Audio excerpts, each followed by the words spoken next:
2022, we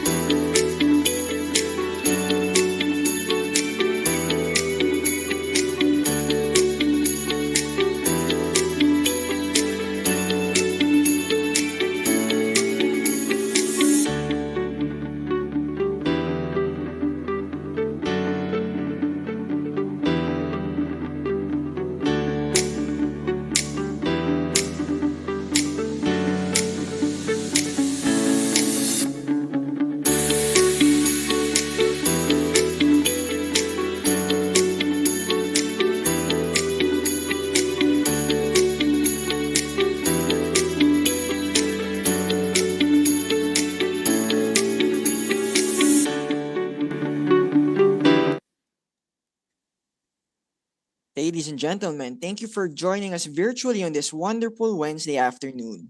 Just 2 weeks away from a highly anticipated ASEAN event, the Philippine FinTech Festival and the Digital Filipinas Festival.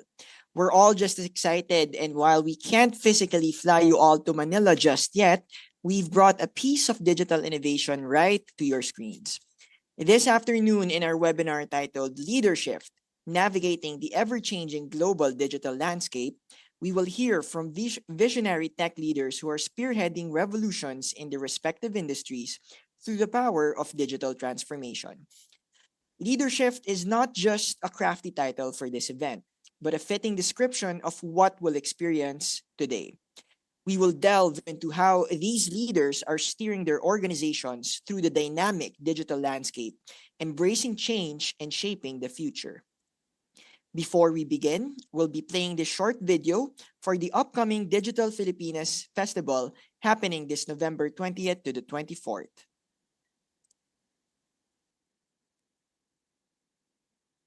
In 2022, we marked the beginning of a new digital revolution. We culminated in the gathering of more than 180 thought leaders with members of the private sector, national line agencies, local government units, technologists, and academics all united under the common goal of identifying opportunities to strengthen cross-border partnerships and interoperability of innovation ecosystems. Projected to reach $1 trillion by 2030, the ASEAN digital economy is taking center stage, fueled by a young and tech-savvy population, a growing middle class, and rapidly expanding digital infrastructure. Driven by its 8-point economic growth drivers, ASEAN member nations are committed in further developing a digital economy that is inclusive and sustainable. This November, Digital Filipinas brings you World Meet ASEAN, the Philippines as a digital bridgeway to ASEAN and to the world. A coming together of frontier technologies backed by the top industry disruptors in the region. We will highlight on these key pillars this year on top of our existing industries: sustainability and climate change, sustainable infrastructure and supply chain, innovative and sustainable financing, and creative digital economies. Digital Filipinas will continue the conversation on these 12 key industries. The synergy and collaboration between multiple key figures such as country and government partners, private sector market leaders, and tech disruptors combine to make Digital Filipinas Festival the holistic hub for ASEAN innovation and investments. Through collaborative initiatives that drive progress and national innovation, we have teamed up with various national line agencies to grow the number of government partnerships that help ensure that Digital Filipinas is always on the right side of regulation, innovation, and complete digital transformation. This allows the Digital Filipinas movement to scale and go cross-border, creating synergies recognized by the most countries, trade missions, embassies, and organizations. We have forged a number of country partnerships and continue to evangelize ASEAN's thriving innovation ecosystem in Europe, exploring new partnerships with the Africa FinTech Network, and talked digital economies at the BRICS Innovation Forum in Moscow. And we continue to build on the digital Filipinas concept across multiple markets, increasing the impact and effect that we have each time. This year, we are hosting the largest Twin Digital Economies Festival through the Digital Pilipinas Festival, Philippine FinTech Festival event happening on November 21st to 24th, 2023. It is a week-long interaction and celebration of unstoppable innovation and technological development with today's leading brands, government regulators, country partners, local government units, private and public sector, technologists, startup ecosystems of investors, innovators, and founders championing the first 12 critical industries. And there's one more thing. We're bringing in 3 more industries to the spotlight: creative economy, trust tech, and systech. The upcoming festival will bring highly exclusive global enrichment opportunities in a number of ways. It will be the venue for the ASEAN Digital Economy Summit, where the shift of digital power to the digital economies of ASEAN will be put into focus. The Global Investment Forum, where capital meets opportunity in ASEAN. The most internationally recognized certification program by the Global FinTech Institute, where attendees from all over the world can build their digital footprint and unlock credit for their ventures. And Founders Breakfast Roundtables, where anyone can meet, connect, listen to, and learn from tech founders in a private business reception together with market leaders, investors, regulators, and startups. It will also be the venue for GFI certified C-suite masterclasses on frontier tech, international partnership programs, the launch of new tech summits, groundbreaking research, career expos, pitch fests, hackathons, and awards ceremonies. Register today and be at the forefront of discussions in the new digital economy and form exciting collaborations. This is the Digital Pilipinas Festival 2023.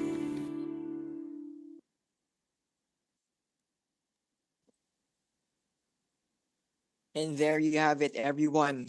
Here to talk more about Digital Pilipinas, introducing our program manager and director for client leadership at Digital Pilipinas.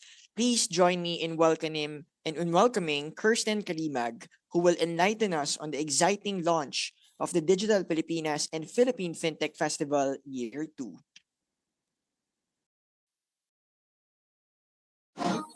Thank you, Kurt. Just doing a quick audio check for everyone. Is David already here in the call?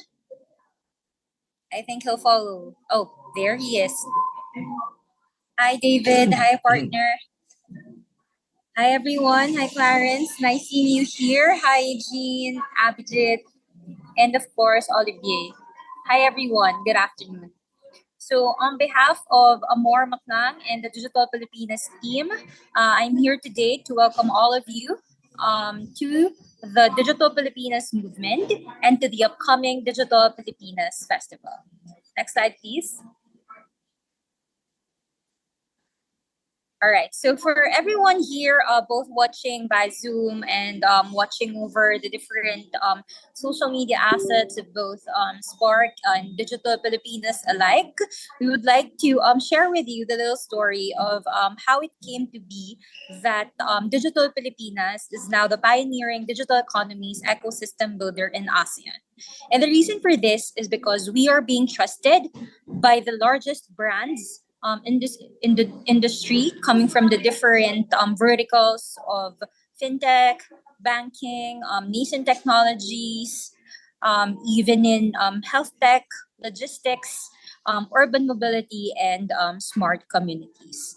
And the reason why we're doing all of this is because we want to help build communities and ecosystems, just like how we got inspired by our partner head here, Mr. David Chin of Spark Asia, to mobilize movements and build ecosystems within and empower this to become more enlightened groups and enabled through technology and innovation. Next slide, please. All right, there you go. So, why are we doing this webinar? And well, who are we doing this for? So, Digital Filipinas is the largest private sector-led movement that is building various digital economies in different regions. So, for ASEAN, we can definitely say that one of our closest and long-standing partners up to date is Singapore. Thus, our continued and we are very grateful for Spark in the Asia Digital Leader Awards organizing group led by Mr. David Chen here to be trusted as one of their innovation partners here in ASEAN. But more than Singapore, we have also been invited to different tech conferences to represent the Philippines and, of course, the movement. And one notable participation of which was that last 43rd ASEAN Summit, we were invited to represent the country in a creative digital economies panel, sitting side by side with the different social media giants of Facebook, Meta, TikTok, to talk about how we are contributing to the new digital age through the creative digital economy sector. And also, last June, just to share with everyone, we are also part of the contingent that led the Philippine delegation to the South to the UK London Tech Week that was led by the group of Mr. Ross Shaw, who is president and the lead of the Global Tech Advocates. And we have also been invited to have an audience together with the different top 200 tech leaders across the globe with the UK Prime Minister Rishi Sunak. But more than all of these colorful names and staunch figures in the industry, what we really hope to do is to inspire creating communities and ecosystems that can eventually lead us to building more collaborative partnerships, such as what we have with Spark. Next slide, please. All right. So here are some of the biggest industry champions that have been supporting the movement ever since 2019. And because of their strong support, we are able to power the 12 priority industries that we want to grow, not only with our partner here, but also with the rest of the subject matter experts here that we have in this call. And you can see that on the next slide, wherein you can learn more about what we do on the areas of insurtech, mobility, smart cities and prop tech, and even in agri-tech, energy, blockchain and digital assets, and of course, SME digitalization, which is the largest contributing factor of the ASEAN digital economy. And of course, last year, or because of our continued partnerships with various public and private sector partners, we were recognized earlier this 2023 as one of the Philippine growth champions, co-advocating for innovation here in the Philippines. And of course, all of these would cease to exist if it weren't for the different associations that were formed and birthed during the inaugural Philippine FinTech Festival that happened last October 2022. So we have now at least three associations formed to support the different priority industries, which is on the next slide. Okay, so I think we need to go back a bit. Yeah, let's retain on the wheelhouse. Thank you so much, team. So these different industries birthed three various associations, such as the FinTech Philippines Association, which is led by Ms. Amar Maclang, who is the current sitting executive director that is supporting the industry of FinTech. And then we also have one on smart cities and communities, which is the PropTech Consortium, which was conceptualized and created 3 years after the FinTech Philippines Association, led by Ms. Emma Imperial of the Imperial Homes.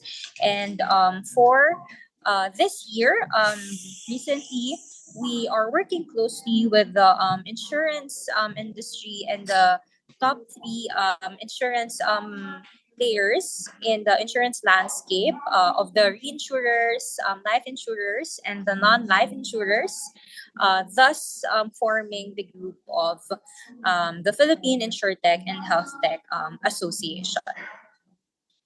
But I think enough of ourselves, and we would just want everyone to invite to become a part of the upcoming Digital Pilipinas Festival, because more than what we are in partnership right now with Spark and the Asia Digital Leaders Awards, what we hope is for our subject matters experts here to also help us shape the agenda and bring in their networks as well. Because that is what we aim to do here in Digital Filipinas. If you could please proceed to the slide where we can show the top line of the dates. Thank you. There you go. So for the Digital Filipinas Festival, it will be happening on November 20 to 24. So this will be right after the Singapore FinTech Festival, where everyone, I believe, will be preparing for starting this Friday and up to next week. And we are strongly recommending everyone to ride one plane away and join us here in the Philippines right after SFF. And do note, David, that we are also working together with the organizers of SFF. And actually, they'll also be flying in right after. So why not come with Singapore government, right? So for the whole 5 days of the upcoming Digital Filipinas Festival, we'll be having a dedicated C-level program on day zero. And on day first, we will be focusing everything on the ASEAN region and the global digital ASEAN ecosystem. And the most exciting part here, where we really hope to onboard everyone here, especially the partners of Spark and Asia Digital Leaders Awards, would be the inaugural Asia Digital Leaders Awards ceremony happening on day first, which is on November 21. So why not come right after SFF, right? And celebrate and culminate everything during the Asia Digital Leaders Awards ceremony. And then on day two, which is the last day of the formal plenary program, will be all about the Philippines as the digital bridgeway to ASEAN. And of course, we just love our partners so much that we don't actually give much credit to what we have accomplished with them so far. But this particular festival is ASEAN aligned, and we are working together through the permanent mission of the Office of Ambassador Joy Quintana to bring in the various ASEAN delegations to also join us here during the festival. Overall, we are just entirely grateful, and we are very forward looking onto what else we can do, not only with Spark, but also together with the partners of David here and the rest of our speakers. And we hope that we can all do this together during the upcoming Digital Filipinas Festival. Thank you. Over to you, Kurt. Thank you, Kirsten, for giving our audience a glimpse of what they can expect during the Digital Pilipinas Festival happening this November 20th to 24th at the SMX Aura in Taguig City. And while we're buzzing with this excitement, everyone, please stay with us until the end of this webinar because there's an exclusive surprise waiting just for you. But before we dive back in, may we ask all our speakers, panelists, and participants to turn their cameras on, and let's capture this moment with a quick group photo.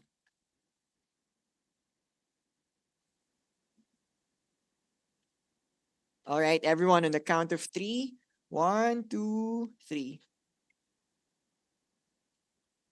One more. On the count of three. One, two, three. All right, all smiles from across the room.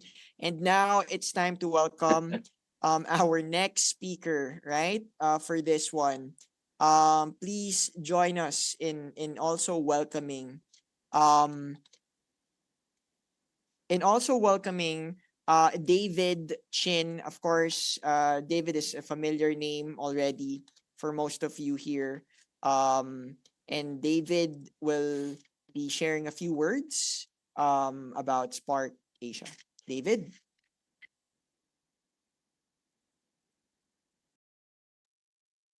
Hi everyone, good afternoon. My name is David Chin. I'm the CEO of Spark. We're based in Singapore. I hope everyone can hear me well. Kurt just could give me a confirmation. Yeah. Kurt, I guess all okay. Everybody can hear me. Hear Yes, me well. David, Yes, we Yeah. can all hear you good, loud and David. clear. Yes, Thanks. David, Thanks so good. much. Thanks so much. So great to see everyone, and of course many familiar faces, close friends, also of the Spark community. I'm really honored to be working with Digital Pilipinas. We've been working together for quite some time, and I'm really honored that Digital Pilipinas has put together this wonderful session and for me to share a little bit of our community. Now, Spark has a very short, close to 10-year history, and we've really specialized in building great knowledge communities with tech leaders from Asia. Um, in today's changing tech landscape, we really need the power of peer knowledge sharing, coaching, as well as mentorship to help professionals in technology thrive in today's landscape of rapid change. Hence, the mission of Spark is to create opportunities for peers in technology leadership and technology professionals to connect, share knowledge, and bring opportunities and ideas to one another. Now, through our partnership with Digital Pilipinas, we really hope that we can create meaningful thought leadership programs to help organizations not only in the Philippines, but across Southeast Asia, North Asia, and India to enhance and improve their digital quotient and their digital skill sets through peer sharing of knowledge.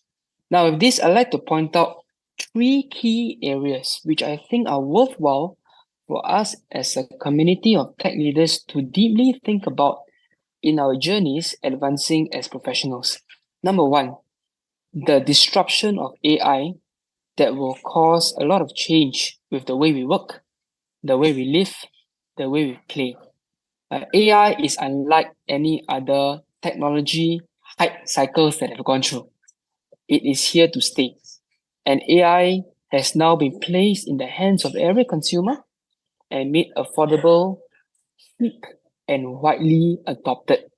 Of course, we are no stranger to the latest ChatGPT, Google Bard, DALL-E, Stable Diffusion, and some of the other well-known large language models.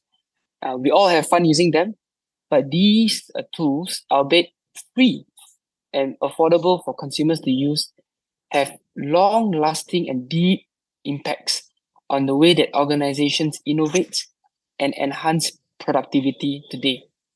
The second is today's increasingly risky digital landscape that we live in today. Right? Cyber risk is one of the huge areas that have plagued our digital world ever since the day the internet was born. And it will continue to become a huge challenge for us as cyber defenders to stay ahead of increasingly sophisticated attacks. I hope as a community, through partnerships, through knowledge sharing, intelligence sharing, and data sharing, we are able to foster stronger collaborations to stay ahead of today's cyber attack landscape. Number three, sustainability. Today, we have to embrace a new concept called digital sobriety, which means we've got to be sober, wake up to the realities of how the digital services, tools, and social media exposures we have today, how these things affect our lives. We have to become more responsible users of digital services, and even more so for the panelists here today and the tech builders out there watching this webinar. I hope that we also become responsible digital builders so that we can build digital services that create less environmental impact, consume less energy, be more sustainable for the world, be more inclusive to all communities in society, and last but not least, ensure that our younger generations learn how to be conscious and responsible users of digital services, especially in new areas such as immersive technologies and AI. Now, with these three tech areas, I must say that my expertise and my intelligence stops here. Hence, I've brought together today, in partnership with Digital Pilipinas, a wonderful panel of practitioners who have been veterans in the tech sector for a long time to share their expertise, share the expert views, and share their leadership moments and lessons with you. And hopefully, these sharing sessions help you take away a thing or two about how you want to carve out your leadership journey in technology. That's my short summary and sharing. Back to you, Kurt from Digital Pilipinas. Thank you so much, David, for showing us how a world, right, is ever evolving and how we can all be game changers, right, in this fast-paced world. All right, everyone. So for the moment everyone has been waiting for, our panel discussion, which will be moderated by Ms. Kirsten Kalimag. But before that, allow me to introduce our well-round of speakers that is gracing our event today. Starting off with Mr. Angel Redoble. He is the first vice president and the chief information security officer of PLDT and Smart Communications and the EPLDT Group. Next, Good we have afternoon. good afternoon, sir. Thank you so much for joining us. Next, we have Mr. Olivier Van Grembergen, who is the vice president of Amdocs Cloud Sourced Group in Asia. Good afternoon. Next, we have Mr. Clarence Bondok, the Philippine Sales Director of Additive. Hi, good afternoon. And next, of course, we have Mr. Eugene Yo, the Chief Executive Officer of Hyperscale. Hi, afternoon, everyone. And last, but definitely not the least, we have Mr. Abhijit Dasgupta, the Global Head, Technology Risk, Control and Governance for Manpower Group. Hello. And also joining us here is, of course, David Shin, the CEO, the Chief Executive Officer of Spark. Welcome Hi, back. everyone. And now I turn it over back to Kirsten. Kirsten, take it away. All right, thanks, Kurt, and welcome everyone to our panel, most of which are new parts of the Digital Filipinas family. So let me just try to there you go, pin everyone here. Hi Eugene, hi Olivier, hi Angel, and hi Clarence, and of course hi David. Good afternoon to everyone. So let us make this more exciting. So why don't we start with a 1 minute elevator pitch from everyone so that everyone here watching across different assets of Digital Filipinas will be able to know more about what you do and who you are and possibly what are the pipeline of developments that they can look forward to in the ASEAN region. Okay, so let me pick a random name here, and I see here all of you smiling. I think all of you have to start first. Go ahead. Thank you very much. Appreciate it. So look, 1 minute elevator pitch. I'm really privileged to lead Source Group, which was the latest acquisition by Amdocs. Now, Amdocs is known by some of us in the telco world. We're pretty big there, and what Source Group does is it's essentially a professional services organization, around 400 people, large, and we have smart people that for more than a decade have been bringing the biggest tier 1, tier 2 financial services customers to the cloud. And we've done that in a way that keeps them out of jail, without problems with the regulators. So subjects around AI, data, how do you get to cloud, is kind of our bread and butter. Subjects around risk, control, security is our second bread and butter. And so I'm super delighted to be on the call and the webinar today, and hopefully be able to give you one or two bits of personal insights of what we've seen work well and what maybe we've seen work less well. So back to you. All right. Thank you so much, Olivier. I will be deep delving around more on what you do in Amdocs in a little while. Okay. And I think I'll pass over the floor back over to Clarence. Hi, Clarence. Hi, Kristen. Can you hear me? Yes, Ken. Go ahead. Yeah. The floor is yours. Hi. So just a bit of introduction. I'm Clarence. I'm the Philippine Sales Director for Additive. And then Additive is basically headquartered in Switzerland. We're a wealth tech company, exploring the Philippine market right now. Basically, the company revolves around enabling the wealth management industry in terms of providing a platform as a service, and then it leverages orchestrated finance and wealth as a service. Apart from that, we're exploring insurance as a service and credit as a service. So that really ties up with the Philippine and ASEAN goals of promoting insurtech and wealth tech. So Additive has around 300 employees globally, and we have around 400 financial companies and brands that we were proud to say that we're partners with. So yep. All right, awesome.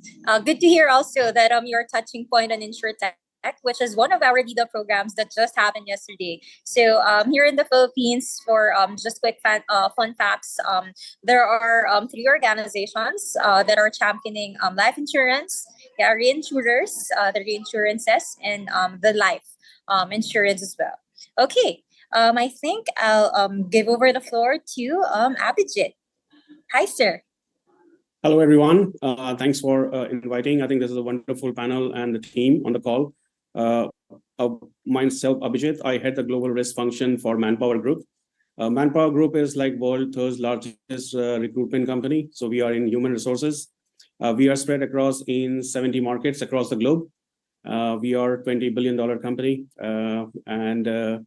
When we joined this company 5 years before, it's a very distributed company. As you know, it's in 70 countries. We are basically running one of the biggest cloud program currently in Manpower, bringing it all together, digital transformation, front office, middle office, and back office. So I think the core of this discussion is very, very the work which we are currently doing.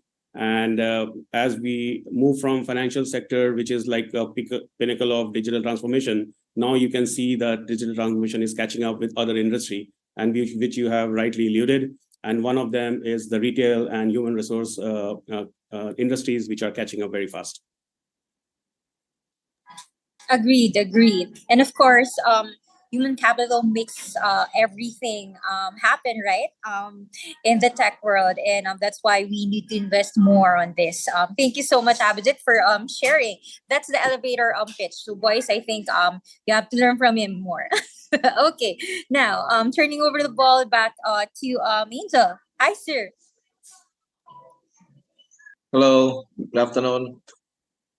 As mentioned earlier, I'm with the PLDT Group, and I handle the cybersecurity end to end of the whole group.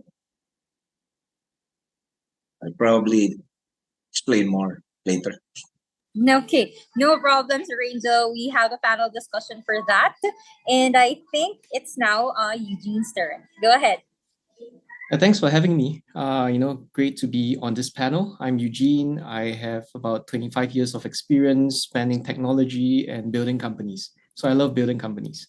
I'm currently the CEO of my own company, right, Hyperscale, and we are here to disrupt payroll as a service. So that's what we are embarking on. In my previous life, I built up a telecommunications company called MyRepublic that had regional operations across Southeast Asia. So really happy to share a bit more later during the panel session on my experiences with technology and how it can help you really grow your company. Thank you. All right. Thank you so much, gents. And I think I would not need to call David anymore because he's probably the man of the hour. But I would just like to direct the first question to him. So, David, knowing that we all have this various brands and companies supporting different industries in the ecosystem, I would just like to ask if what do you see as the innovation in the technology roadmap of both the Singapore and the Philippines working hand in hand together? Thanks for your question, Kirsten. So sorry I'm driving if you don't mind, but I'm able to share still. Um, I think today, both across Singapore, the Philippines, and the broader Southeast Asian market, we're looking at a population size of about just over 800 million, right? With Singapore, Philippines contributing a sizable portion of that population. Now, this is a very unique position within Southeast Asia that we play as the world's fourth largest economy by GDP. In form of technology, why the innovations today happening in technology are so pertinent to the survival of our economies is for one thing only, and that's data. We need to collaborate and partner more to drive data innovations, especially with the cutting edge technologies happening today in AI that puts sophisticated data capabilities in the hands of consumers in a form and substance of easy to use software that anybody, even with no coding and programming background, can use and adopt. This is a powerful movement that will attract new talents to be developed in the area and also push many of our existing workforce, members of existing workforce in the mid-career stages to also pick up digital skills and AI skills very fast. Now, in all the previous technology cycles, the technology has been made so in a way that it's easy for consumers to pick up. But its applications in the workplace, its applications in business see very different forms of impact. When we're talking about data AI, these applications have much deeper impact, more significant impact than all other forms of technology disruptions. We are talking about being able to drive new innovations in business. We are talking about the ability to understand our customers better. We are talking about the ability to build up a workforce that hopefully in the future can achieve better work-life balance by working less and work more seamlessly with machines and AI. So, with our current demographic landscape, I think the young people in Southeast Asia have a deep responsibility and important role to play in ensuring that we stay ahead of the game in the AI curve, as well as in driving more data-driven partnerships. So, to set the context, I think the rest of the speakers, please do chime in or offer differing views, but I think we have a big opportunity here that we can tap on in the Southeast Asian market. Thanks, Kirsten. Back to you. All right, thank you, David. And I would just like to specifically pluck out one important highlight that you mentioned earlier, which is about equipping the human resources that we have, because of course in the near future, actually even now, people are being replaced now by AI and machines, and we need to make sure that in order for us to effectively still contribute to the GDP of ASEAN, then we should be hyperscaling the way we upscale our human resources. So that's why I would like to go over to Abhijit of Manpower Group, because this is your field. So knowing that we have that vast opportunity to upskill the different tech professionals that we have here in the ASEAN region, specifically both in Singapore and in the Philippines, what do you think are the current solutions now that are easily available and that can be easily do a mass uptake for various industries? Thank you for the question. I think it's again a common element right across Southeast Asia, because you can see a pace of digital transformation which is currently happening, and digital innovation, as David just said. I think many of those innovations and unicorns are coming up from Asia now. Previously, it was from US and Europe. Now there is a shift which is coming up here. So it is very important that we ensure that our next level of workforce are capable of taking those elements and going forward on executing the operation element of that. So the job descriptions currently what we have in the industry, right? It is very fast changing, and the companies has to adapt. So the current phase is like we have an internal training departments which we have, and we have training departments which are outside. So I think there has to be a collaboration which has to be brought in place, where the key elements of the change in the job market has to be evaluated and brought into the mainstream. So currently, there is a gap between the mainstream, the way which we are executing, and the adoption in the industry. So these are the key important elements where I think we have to focus on, and the community thing will build, because upskilling is one part of it, and the continuity of bringing that talent and giving them the change. Suppose you are working in a company, you had a 6 months training on data science, and after that you didn't get a job, right? Then entire upscaling work is not being used. So it is very important for us to plan that how this transition is going to happen, and give those opportunity for the people inside the company to transition from one job to the other, because industry knowledge is a very important element. So we have to curate the people and train them inside those verticals so that they can take the legacy of in knowledge from one era to the second era. So I think that's a fitment of the new training requirements has to be built inside the company, and that can be facilitated from the collaborative from the ecosystems which are available in the market. Thanks, Abhijit. That's very interesting, because while we do have these tools that can help us upscale the tech workforce, it's very important to still focus on trainings, correct? Equip our human capital, and that could actually produce more products and services, right, for the different industries that we would be needing in the future. But of course, I would like to also hear the thoughts of Olivier, because I think from the side of cybersecurity, that is also a very important matter to take care of. Any thoughts, Olivier?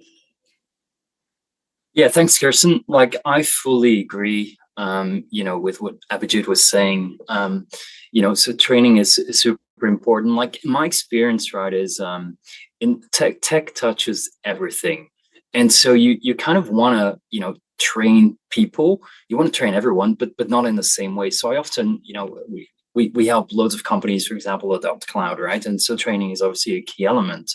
And so you kind of want to look at those that are willing to step up in the next area. So I always think of, like, pragmatically the 80-20 rule, like give 80% of the training, to be generic, and 20%, so generic or industry training, and then 20% which is more contextualized or bespoke for the business. So as an example, like you typically start, when organizations, want to kind of do massive change, you typically start by training and inspiring executives and leaders. Like we all know, like 80% of change starts at the top, right? And leaders and executives are often exempted from operational training, but they do require some foundational knowledge to know what they're buying into, especially when it comes to new technical things such as cloud. So beyond technical training, the first thing we do is we try to work with them to inspire them through compelling,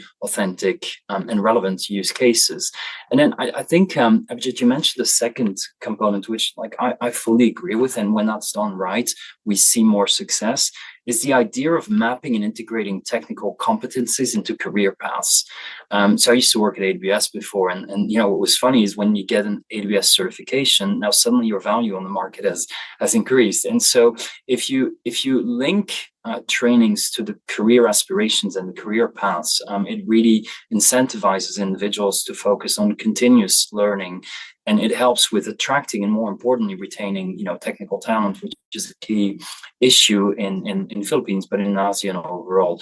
And there's a third little learning I'd like to share, because this is something we verified, with hundreds of customers we've helped, is there seems to be, at least when you're thinking of organizational wide change, there's this tipping point of 10%. So when you work on training, as soon as you've reached and you've trained 10% of your workforce, people start chatting between each other at the coffee machine, and then kind of the 90 remaining percent is much faster. So this 10% is a really important barrier, to be focusing on, from my experience.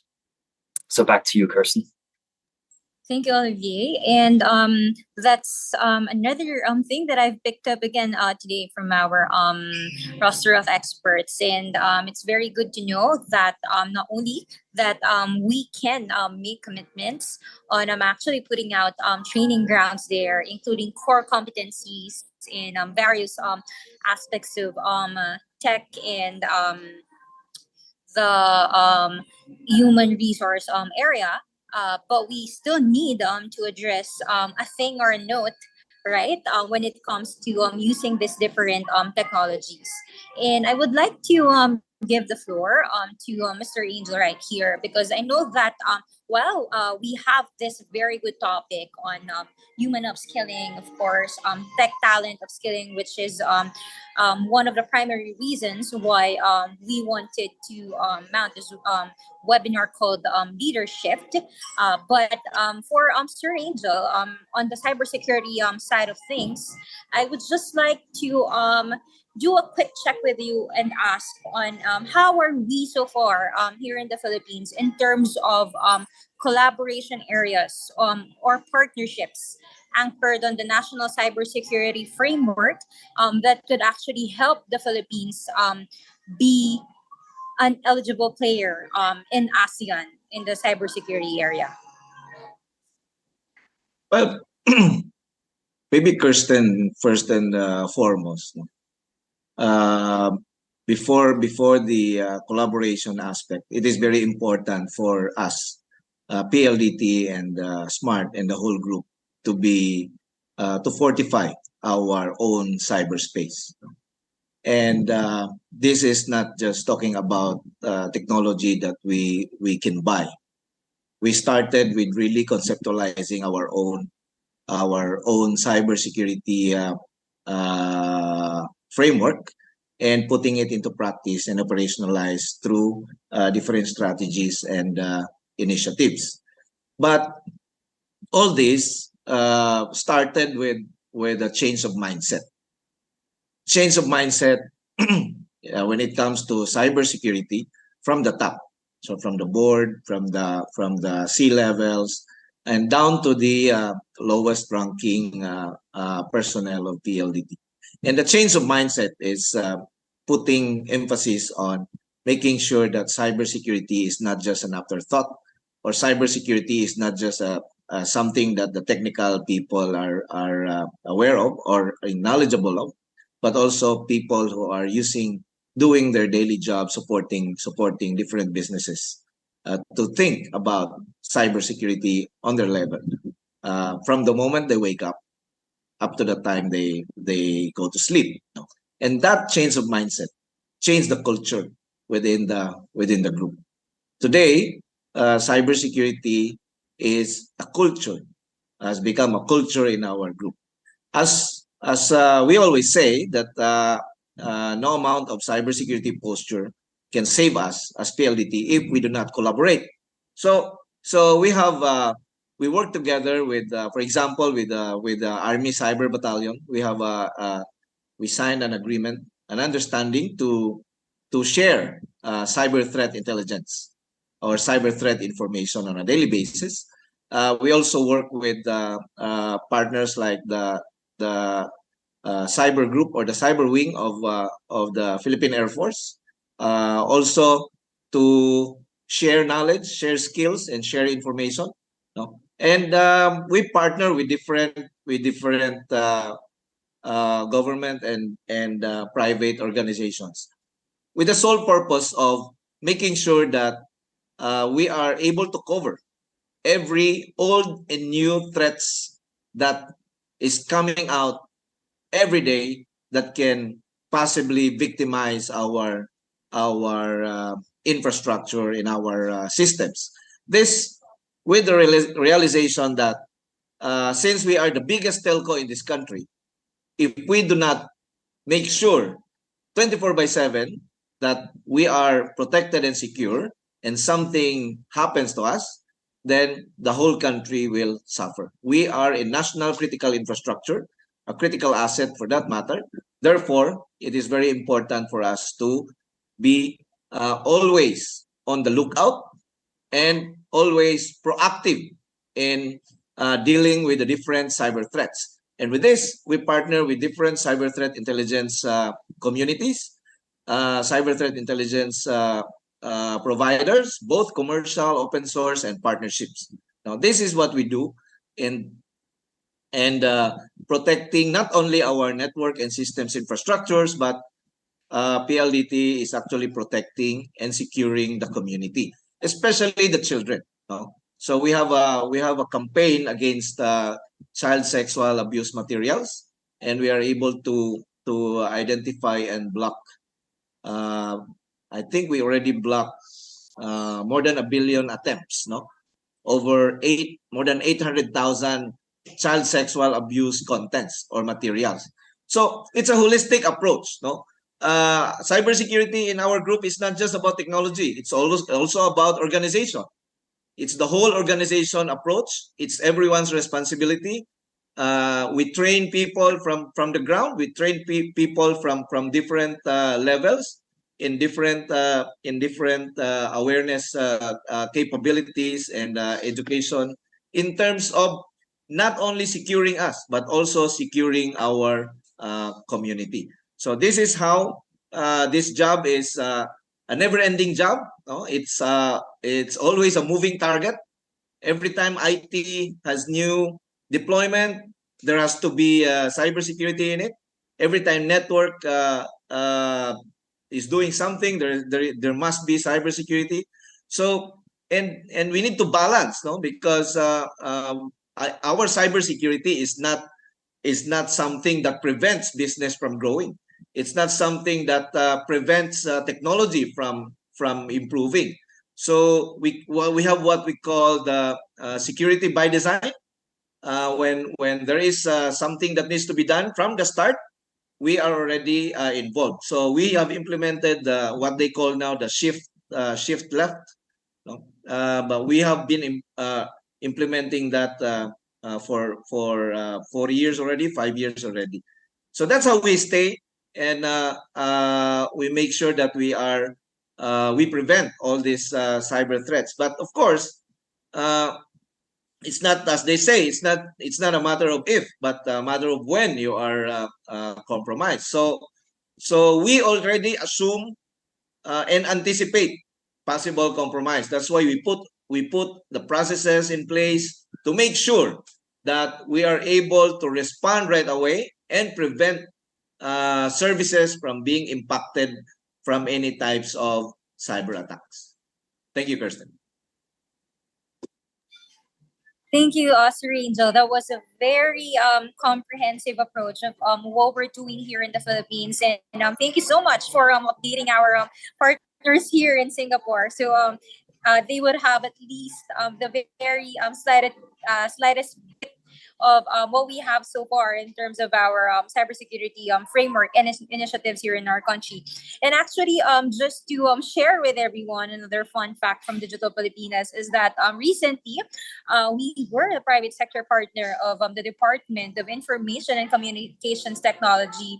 So that's the Ministry of Information and Communications Technology for our partners here overseas during their cybersecurity month that just wrapped up last October 2023. So if you are familiar with the work of Undersecretary Jeff D, who led this initiative, Sir Angel, it was our team who actually made their vision come to life. So we've actually signed with the different platform giants of Google, Meta, and TikTok, and we are actually inviting them to another inaugural festival that we'll be doing in the upcoming Digital Filipinas Festival that will be focused on cybersecurity and trust tech.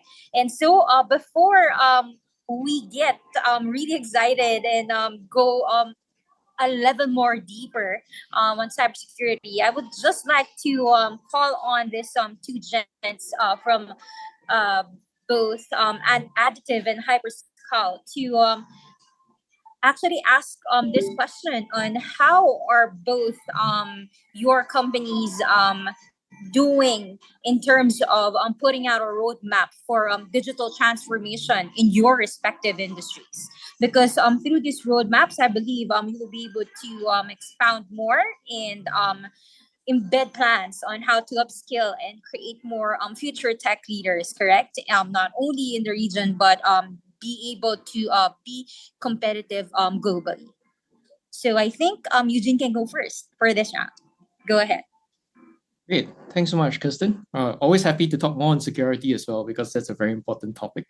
But yeah, your question is really asking about, how are we embracing technology to build out, a better roadmap for our product and really transform the industry, which is what Hyperscale, my company, is doing, right? We are looking to transform the way that the HR industry, the whole payroll industry is working. We feel that it's rather broken today. It's a lot of manual steps. And, if you look at payroll per se, a lot of people call it a hyper-localized service because every country has its own jurisdiction and regulations, and it's very, very complex, whether it's Indonesia, whether it's, Philippines or Vietnam or Cambodia, and so on and so forth. But the beautiful thing about technology is the fact that it's rapidly changing, it's rapidly advancing to the point that I was having a conversation with a founder of an open source legal framework, and they are able to help us look at regulations, could be employment acts in each countries, and be able to codify that employment act to a point that, we'll be able to say that this logic is tied to this particular paragraph of the employment act, or and really tied to law. And that helps us a lot in what we're trying to do in really automating that tedious journey of understanding the compliance for each of these markets and automating that. So that's one aspect of embracing technology, embedding it into our product roadmap, and being able to drive transformation for our customers through this technology. Awesome. Great to hear about that, Eugene. How about for you, Clarence? Thanks, Kirsten. So yeah, for additive, we mainly operate in the wealth and asset management space. So most of our clients are actually either in private banking, wealth management, or asset management firms. And we help them in their digital transformation, basically as structuring their roadmap, right? Because right now in the Philippines, I think most of the focus right now in digital transformation is focused on either payments or in credit, where wealth or investments isn't at the top yet, just because of the market that we're in, right? So Philippines and maybe ASEAN in general has one doesn't or the Philippines doesn't have a high banking penetration rate, right? So it's hard for people to invest if they don't have bank accounts yet. So additive and at least banks in general are looking into how can we make investments easier to access for the mass market. Traditionally, it's always been available to either the highly top 1% or very affluent, right? So where additive comes in is providing platforms and technologies and consulting services to teach and to enable technologies that show, oh, how can we distribute and facilitate investments to provide to either the retail or even the mass market. Right. So that is new info regarding the unbanked aspect of the Southeast Asia region. But I think we might need to talk more about that in one of the panels during the Digital Filipinos Festival, where we hope that our experts here could also join us and pin down on that further. But speaking of what you've mentioned earlier, Clarence, which really lit a fire in me somewhere, that we have these various roadmaps for industries, right? And in order for us to achieve this, we need to make sure that we have the right partners and the right ingredients in place. So I would just like to ask everyone in this team on how does the public or private partnerships have worked for your industry so far, and how did it bring about the outputs or the outcomes that you've wanted to work with these partners? I think this for Clarence or Go ahead. okay, sure. Sorry, Clarence, if I hijacked your yeah, sure. But maybe I just share a couple of thoughts. I mean, for Spark, we've really expanded aggressively within the region, and done it only possibly through the government. There was no way we could have gone and did it alone. And Eugene will attest to it because he's now also done has a huge footprint in Indonesia. Without the support of the government, without the support of local associations, and even in Philippines, we it's only possible that we can get to know many friends from the local community. I mean, I've got to know Angel also through association work in the Philippines. So the government plays a massive role on I think three key areas. One is to help bring to awareness of the local enterprises what technologies that are out there in the global community that they could use and adopt to increase their own digital capabilities. Now, it may be a big surprise that many organizations today, they are inundated with many companies trying to sell new products into their currently already very complex environments.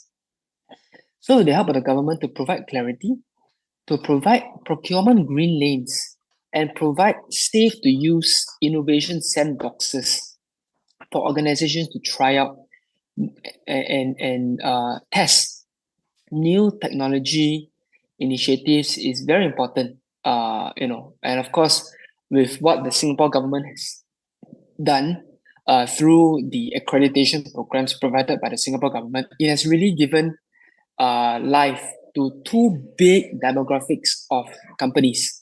One are the tech startups. The tech startups providing important technology toolkits and services, and even disruptive innovations to large enterprises, giving them a platform and a voice to share and get close to large buyers, right?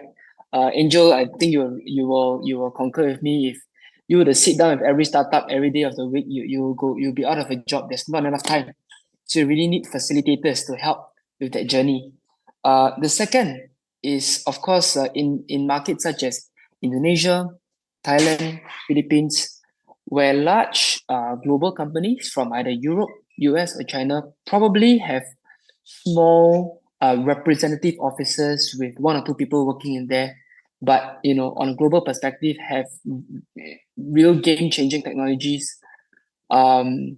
These big tech companies do need the help of the government to promote education, to promote adoption, and at some point also to create programs to subsidize and incentive the use of such technologies. So giving global companies the ability and the confidence to invest in emerging markets with the assurance that the investment will be worthwhile for the business plays a huge role in attracting large foreign companies into such ecosystems. So really bringing together the two big ecosystems is going to really encourage tech innovation, tech partnerships, and providing the safe sandbox really is the one thing that governments could do to make it as low cost and as low risk an endeavor as possible for organizations to just try. I think that's making the first step to try new things, innovate, and not have the fear of failing will help organizations overcome a lot of such hurdles. I hope the panel agrees. So that's my 2 cents. It is, David, because of course, I think that's why both Spark and Digital Pilipinas found a merging of advocacies together is because we want to activate ecosystems, and we really agree with you on that. All right, so I think up next would be Eugene. Yeah, like David said, for my company, we expanded to Indonesia really because of the government as well, right? And a lot of facilitation in terms of finding target industries, markets, customers, helping us facilitate all these conversations. That was really very useful. Also, I think from a government purchase perspective, governments can play a good part here. Again, there are a lot of big companies that are operating across the world in various industries. And for a startup like mine, in order for us to be able to get a foot into the game, governments must also be open to having certain services or certain offerings or having a certain sandbox environment where they can actually view what these startups can provide and perhaps even embrace it within the government itself. So, that would be really interesting. And that's something that Singapore government has been doing quite a bit these days. And I'm very happy that has been happening, because 10 years ago, it was a different story. Right? Governments will only buy from the, Gartner Magic Quadrant folks and no one else, right? So startups never had the chance. Yeah, but that's my 2 cents. Right. Thank you, Eugene. And we definitely agree with the sandboxes because actually our very own Philippine government as well are doing different sandboxes with the private sectors because they are now actually reaching out and building partnerships with different associations and organizations even not only to strengthen that particular associations represented vertical but also to help make effect on the rest of the other industries as well. Thank you so much, Eugene, and of course for joining us today as well. I think Olivier, it would be very much interesting to hear what you can say about a matter. Yeah, no, thank you. So first of all, I agree. I think there's a different slant, by the way, when we talk about the government responsibilities or help. I think, for example, in Singapore, the SingPass, which is basically a government-run identity verification, was a massive success. And recently, there's a new digital bank called Trust Bank, and so Trust Bank is using that government asset, the SingPass, to basically do KYC and AML. So I think the role of the government does go. I agree with everything that was said, before around creating the sandboxes and the green lanes, which are super beneficial. I think the role of the government is elsewhere as well. But I think it's not just government in my experience, right? So like on the underbanked and the non-banked, of course, that's a massive area of progress in the Philippines. Like I think it was McKinsey that recently indicate that on average, the Philippine banks devote less than 10% of their revenue to IT. Now, if you compare that with the rest of ASEAN is usually more around 15%. So there's quite a difference. And what was said earlier, was around like you think of digital channels at the moment in the Philippines, typically that accounts for 5 to 15% of the revenue, which is again like well under the average of 25% for the peers in other emerging markets. So like I think there's still work needed there, and the government is taking action. Like I think, for example, of the introduction of the banking licenses or the creation of that real-time payment system or the standardized cure network. So those are all actions that the Philippine government and regulator has already done.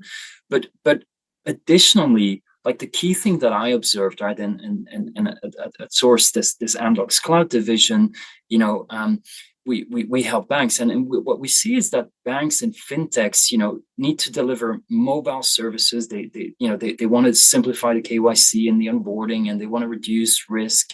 And so these banks need the cloud for the elasticity, the agility, the resilience, the scalability, and so forth. The rub that I saw, right, is that actually using public cloud in a regulated environment is not always that easy. And so to finish like on what we're saying of the government has responsibility, I think the ecosystem is super important. Like I remember in Singapore, just to continue on the Singapore analogy, the early adopters such as DBS or RHB, they actually used partners in their ecosystem that had already helped other banks in other markets be successful. And so that's really important because, then you can kind of build on the expertise, the assets. Like for example, at Source, we have a very humble but quite an opinionated approach on how we brought, Macquarie Bank and ANZ and some of the other banks to the cloud. So I think one thing that worked really well, and that I think we need to think about for the Filipino ecosystem, at least as it pertains to financial services, is how do you bring the right ecosystem of partners that have this knowledge, this experience of the other ASEAN markets. They're going to be able to, accelerate, the time to market and time to value. Yeah. During Mr. Kirsten, go ahead, David. Kirsten, I'm so sorry. I did promise Abhijit that the panel will end at 6:20. So I just want to be cognizant of the time for Abhijit. No, it's fine. I think I'm liking it. So I'll just yeah. Thank you. Okay. Sorry, Kirsten. Please go ahead. Yeah. Sorry to have interrupted. No problem, David. No problem at all, partner. Thank you so much. And I would just like to lift one particular takeaway that I heard earlier from Sir Angel, that collaboration is one thing, but putting together all of the other elements is another, right? And in doing so, we can have the different private and public partnerships activated that can serve as a best practice, not only for the Philippines, but for the rest of the different ASEAN countries as well, as mentioned very well by Olivier. So I think I would like to hear more about Abhijit's insights. How about you, sir? Yeah, I think there were very important discussions on this topic, right? We had a very thin line between government and private sector. And right, it's very important to keep the compliance in check, but we also have to have a flexibility of incorporating the new innovations which is coming up in the ecosystem, right? So if you keep that in mind, right, if you see, I think Singapore government, you have seen, is taking a lot of steps in promoting innovations in the space and be flexible. But you also see that there are a lot of new regulations which are coming up for data localization. So as we are all talking about data, but it's again, when it comes to a country, right, it is about data localization. And Olivier is talking about cloud. Whenever he must be hearing about data localization. That's a nightmare for us, because at point in time, right, we don't know where the data is, right? So it's very important to understand that where we want to take it, how the collaboration. So it's more to build a community from a government perspective, and also a community from a private perspective. So from an organization standpoint, if you see, from a private perspective, there are two elements. One element is to run the organization and to build the organization. So to run an organization, we have to understand that how robust is our operations, because we don't want to make sure that our day-to-day operation runs well, so that there is no issues in our delivery of the services to our client, which we are doing. So the key drivers to ensure that is like drive efficiency and ensure that there is a customer experience. So those are the key drivers to ensure that we have a private partnership in that space. And to build basically the organization, you have that driver like innovation, competitive advantage, and talent. So I think we have to really segment this out to understand that what is best suited for that particular organization, and ensure that you pick the right drivers and you pick the right partners on both sides to ensure that the company which you're running or the organization which you're running is basically fitting to that particular scale, because it will be very different for different organization. But I think the key levers are pretty much the things what we are currently discussing. Kirsten, can I say something? Right, go ahead, sir. I think one of the most important transformation that the cloud providers can adopt is on the cybersecurity perspective. On-prem, we are very paranoid with customers' data, our own data. This is what's keeping us awake, at least in my group, the cybersecurity operations group.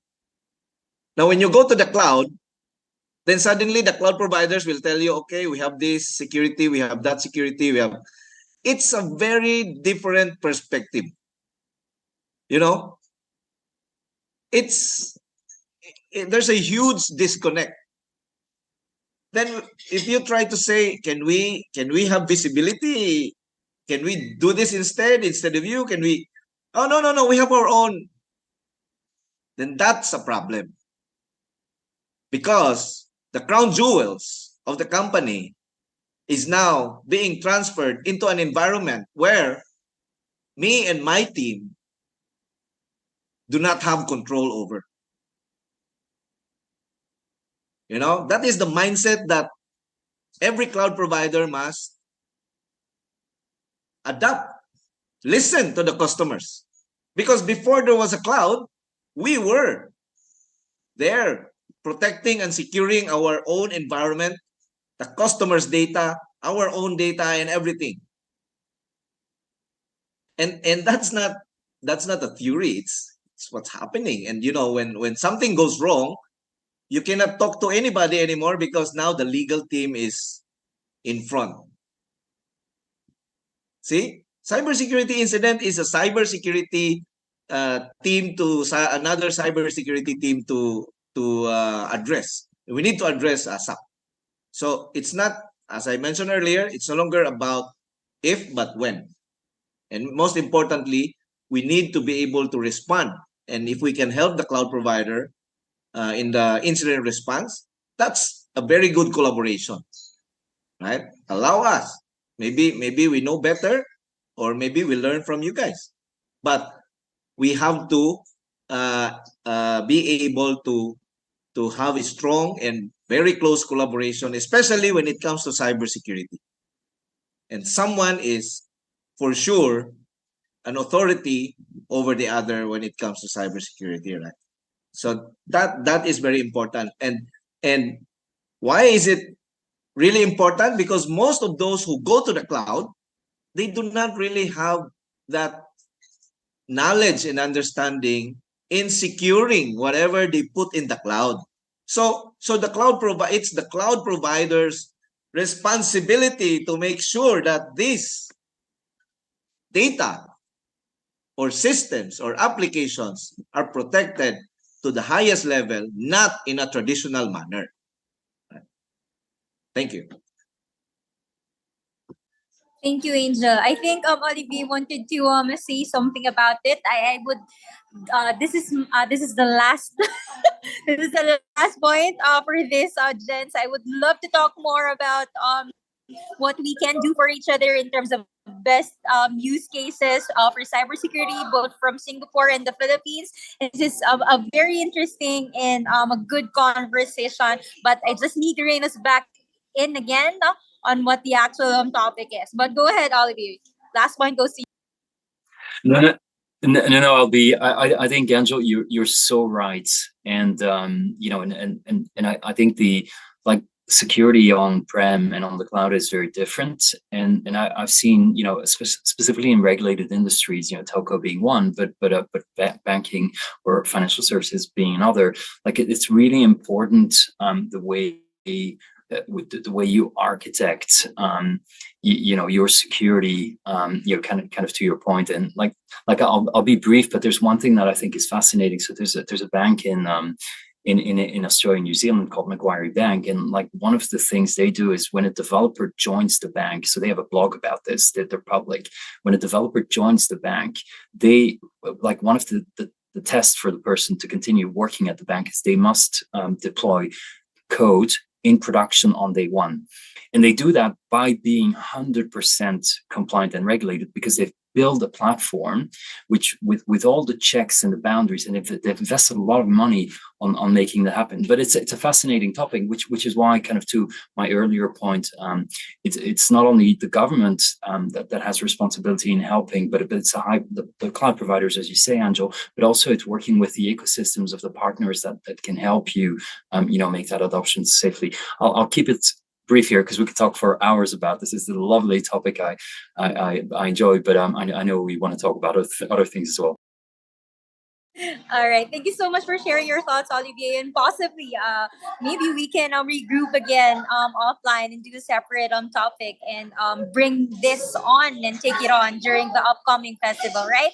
Together with other partners of David. But I would just like to call back again on the floor, Clarence, from Additive, knowing that we've started and springboarded from your answer about how the different digital transformation and innovation roadmaps are helping build the industries of wealth tech and insurtech that Additive is currently zeroing in as their priority growth areas. I would like to ask a different question to you. So here it goes. So how can the different emerging technologies and the upskilling of the different tech professionals in both the wealth tech and insurtech industries are helping scale up your organization and business? Okay. Yeah. Thanks for that, Kristen. So, I guess one is for companies in the wealth industry and in the insurance industry, they really need to think about one, building a roadmap, right? Because I know we say that, you know, partnering, having an ecosystem is a benefit, right? But it's not always the answer. So you really have to decide, one, do you really build whatever in-house, or do you really partner? So there are both pros and cons for each, right? That's something I just want to preface or want to say, right?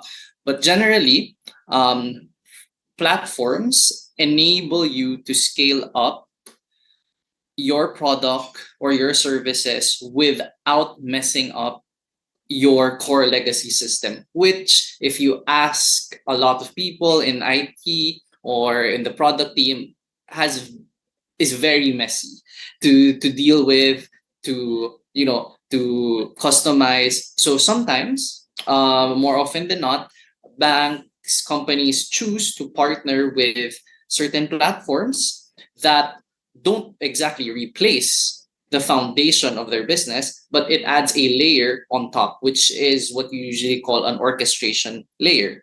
And that orchestration layer connects their services to the core system.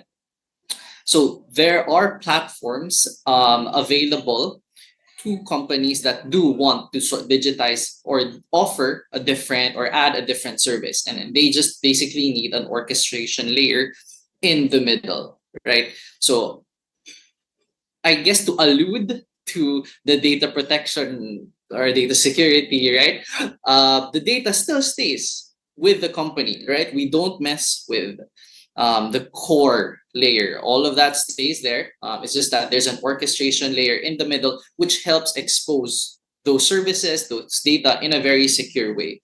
So companies can leverage platforms like those. So they don't have to expend a lot of capital to overturn, right, their whole system. They can just add a layer in between to do, let's say, a POC or to do a test, right? If everything goes well, then they go live to production. But essentially, the point of having or partnering with a platform is, one, it should be cost effective. I think that's one of the biggest considerations, right? Is it really cost? Is having this platform saving the company money? Because if it's not, then it doesn't make sense, right? If being manual, if having maintaining your current your current process is even cheaper and it does the same thing, why would you move, right?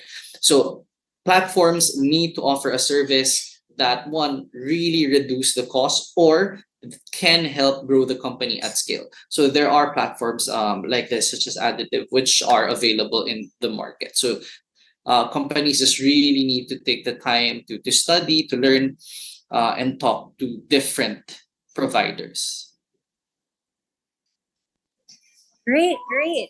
Thank you so much for sharing that, Clarence, and that's a very good insight, and actually sends a strong message out there how the different industries of wealth tech and even insurtech are trying to find ways, right, on how to innovate the way they do business, no, because here in digital Pilipinas there's what we call also as whole of nation and a whole of business approach, and it is only through the different appropriate partnerships and products and services and even initiatives created together can be activated.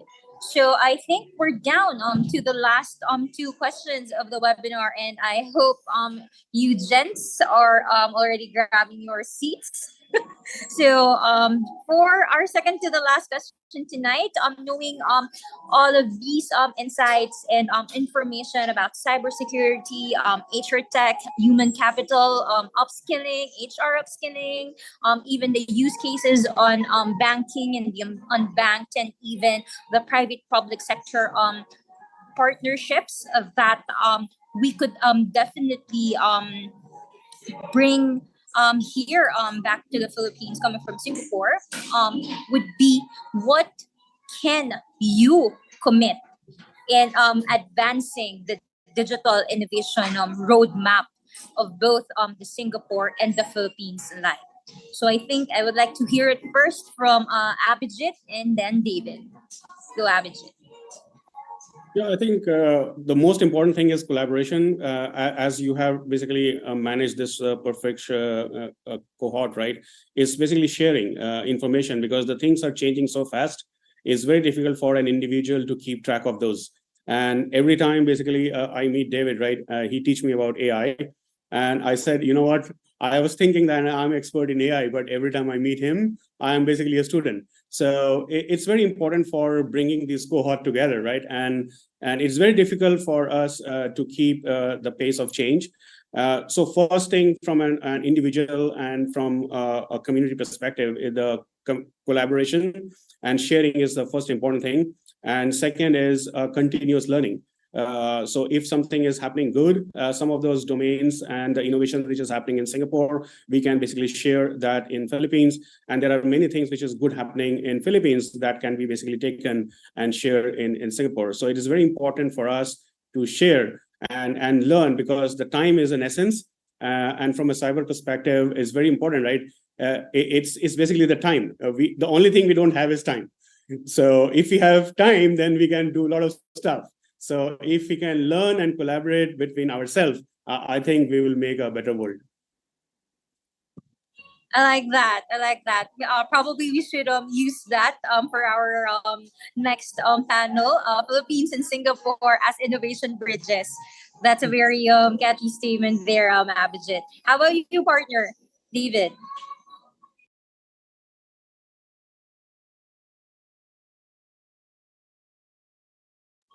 Is David still here? Or I David is eating think dinner. he's still in transit. Yeah. Okay. So why don't we ask Clarence? Over to you, sir. What can additive bring in on the table? Yep. So additive really promises to bring a 360 view of wealth management. It's really to help make access to investments possible, right? So we have the World Bank talks about certain SDGs, right, which is access to finance, access to banking. So we know we're in the business of providing a platform, right? But why are we doing it, right? So there has to be a vision, there has to be a mission, and it's really to be able to provide wealth services to those that cannot or that do not have easy access to it.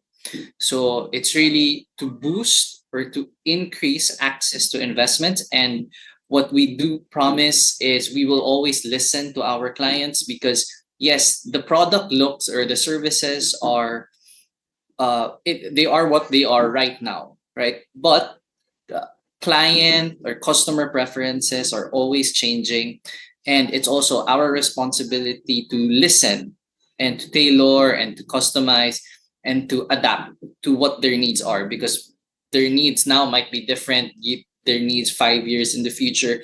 And if you don't update your product, if you don't send updates, you'll see a lot of clients or customers move to other providers that adapt to their needs. And in this day and age, it's easy, right? It's easy to move from one provider to another. So we listen to the clients.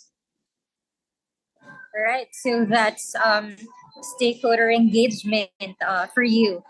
Thanks, Clarence. How about for you, Olivier?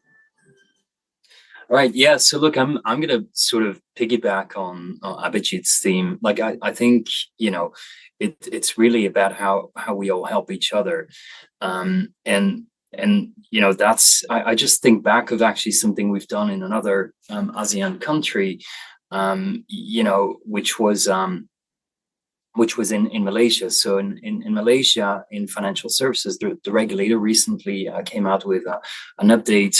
It was called Appendix 10, so an update to kind of their view on cloud. And what we helped do is we actually, together with Amazon Web Services, we threw together just a meetup to kind of talk about what that meant for the industry. And to our surprise, we actually had 136 risk practitioners like CROs and their teams attend, and it was a much bigger turnout, to be honest, than we expected. So the room was really, really full, and it was a really dynamic session, and we had great questions with follow-ups, and so we ended up actually creating a community of practice. And it's called Champions on the Cloud Malaysia, and we're actually now meeting like every month, to talk about very specific issues, around like risk and compliance, around talent. And so my commitment, as we're accelerating our investments in the Philippines, is I want to build a similar community of practice, in the Filipino market, so that we can share and learn from each other. And the real fun part is it's actually we're facilitating. To be honest, it's like everybody just sharing, challenges and experiences, and it's Chatham House rules. So everything stays within the community, and I think that's a great way, to help accelerate in the market. Right. I like what you said about tech talent acceleration and sharing best practices. Thank you so much for summing it all up in those three words, Olivier. And I think we need to hear last, of course, from our cybersecurity enthusiast here, Sir Angel. Go ahead, sir.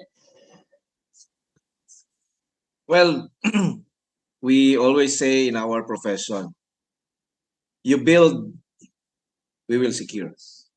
And that's something that we never forget. Otherwise, we'd become extinct if we allow our enemies from taking over and compromising our crown jewels, especially in the cloud. And for that to happen, it's very important to keep an open mind. Cybersecurity is all about imagination. It's not about technology. So if your cybersecurity guy is imaginative enough, sky is the limit. That's the guy you want to secure your cloud. Thank you, Kristen. Thank you, Sir Angel. That's a very fitting final answer for our second to the last question. You build, you scale, and definitely that's what we'll be taking away from this particular webinar. Okay, so to wrap up, and of course, before we end the program, we just wanted to give everyone here watching in Zoom and through the different social media assets of Spark and Digital Filipinas um, is a sort of some an exciting invite to what they can look forward to on what will be happening on your particular industry or between Singapore and the Philippines. And so, are you gents ready? So please give me your best 180 character that is tweetable and snackable that can excite the community on what they can look forward to in your particular industry. And I think for this, I see your faces. I think you're already computing the number of words that you're going to say. But just to start things right off the bat, let's start with Olivier. I would just say the sky is the limit, and let's go and do it together. All right, that's very tweetable. How about you, Abhijit? You can go next. Yeah, I will take something from Apple and always say, stay foolish and stay hungry. Oh, I love that. That's very fitting for the young generations to hear. Thanks, Abhijit. Over to you, Sir Angel. What will be the Philippines kickback? Okay, since data privacy and cybersecurity is very important, and it's something that we cannot live without, I would say that in your organization you adopt make it biblical data privacy and cybersecurity. So I always say, if data privacy is my religion, cybersecurity is my faith. You gents are doing it so good. And then to cap it off all, how about you, Clarence? Yeah. Well, I would say that since we're in the topic of like digital transformation, right? So I would say that it's really a marathon and not a sprint, right? Whatever industry you're at, whether in wealth, health, telcos, right, or human resources, it's going to be a marathon. You make decisions now, and you will see benefits maybe 5 years, 10 years in the future, right? So one, there's of course, don't worry that you need to make a decision now.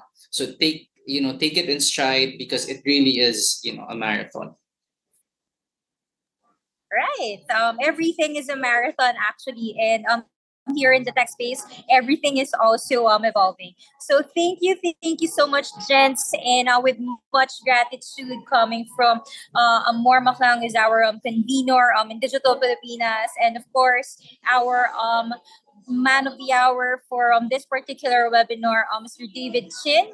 We hope to see you all in the upcoming Digital Filipinas Festival, and the team members coming from the Digital Filipinas team will be reaching out to you on how to join us.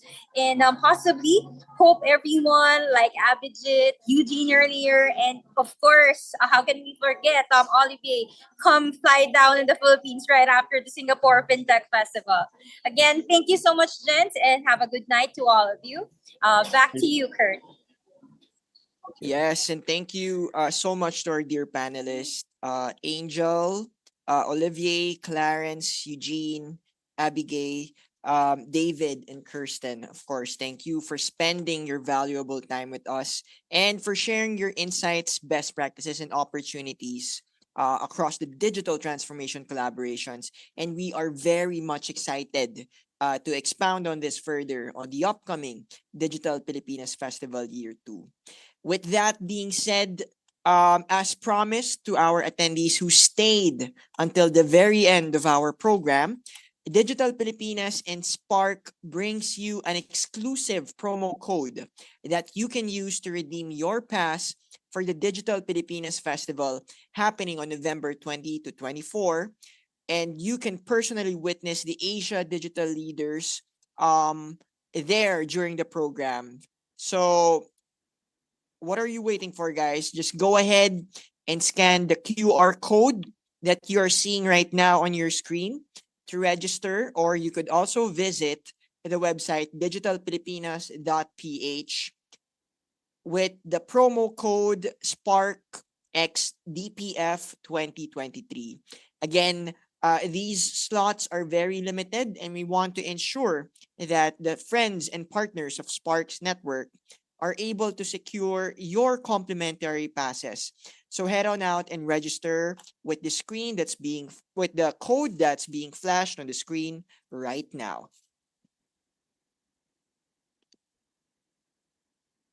And yes, everyone, thank you so much. We look forward to resuming discussions about everything tech, digital, and nation building in the upcoming Digital Pilipinas Festival. Don't forget to register or approach any Digital Pilipinas team member to know more about how you can participate in the forthcoming festival. And together, let's explore how we can use technology to create a more inclusive, safe, and interconnected digital ASEAN.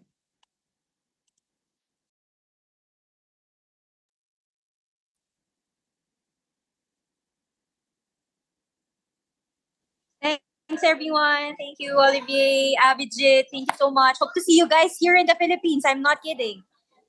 Thanks. See you. Yeah, I'm not. Philippines FinTech I'm Festival. not kidding. We're going to send the agenda. Thank you, guys. Start checking your flights. Clarence, see you too, sir. Under the Let's see common you goal again. of identifying opportunities to strengthen cross-border partnerships and interoperability of innovation ecosystems.